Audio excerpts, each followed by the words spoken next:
You don't have the Swedish thing down. You go over there and say that. Let me know how it works out for you. I tried, Alan. There's no hard J's. Yimmy, like Yanni Lindberg that runs in the Alcohol Funny Car with us sometimes. Who's also from Sweden. Yeah. Annie Whiteley, Dale Brand. This should be a great matchup here. Annie Whiteley and that Why Not Racing team, they want for nothing. They're in the oil field business, a family business, J&A Services, based up in Colorado.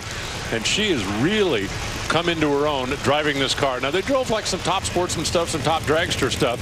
And when I say they, her and her sister, that Anita, that Lewis referred to earlier in the show, that's still competing down there. But the Alcohol Funny Car is a whole different beast, and she really looks like she's in control of it now. Well, you heard her talking to Jamie Howe at the top end of the race course after her second round win. The big concern for her is always going to be reaction timers. And when you got a goal setter car over there and Dale Brand, a guy who can saw that tree down, it could come down to that right now. I think Dale Brand is happy to be at a racetrack where Dan Pomponio is not. Yeah, no He's been in 3 final rounds, and twice it was Pomponio that punched him out there and took home the trophy. He is the one guy in this field that has never won a national event. Everybody else has won.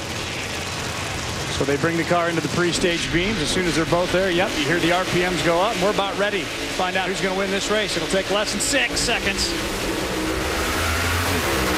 Annie was late. She talked about it. Did she overcome it? And will she get another opportunity? Yes, she will. That's low elapsed time of the weekend. 5.574. 261.52 mile an hour. That's also top speed. An 071 light is not a bad light in one of these cars. You actually leave by letting the clutch pedal out. It takes a little bit of time for the car to react. Dale at 028, that's almost psychic in one of these machines. You know, super gas, super comp, we're used to seeing 00 lights, teen lights. You just don't do that in an Alcohol Funny Car. There's your 11 thousandths of a second at the finish line. She's going to the final. Hey, why not?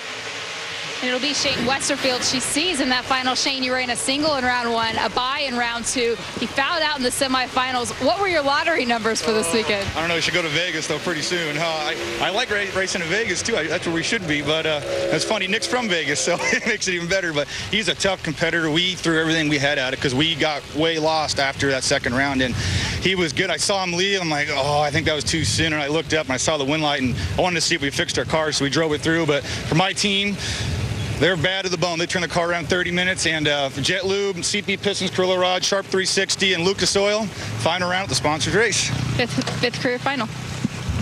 That Jet Lube is a Texas company. That's why he's having such a good time down here. Might need some ET, though. They'll have one more opportunity. So Annie Whiteley is his opponent in the finals. Mike Janis, that's the car with 2 parachutes on the right. Ron Minks, you only have 1. And soon you're going to hear dire squealing. Oh! Ouch. There's times when a day at the beach is good. This is not one of them. That's one of those Pro Mod cars, but when we come back, it'll be semi-final time for Top Alcohol Dragster.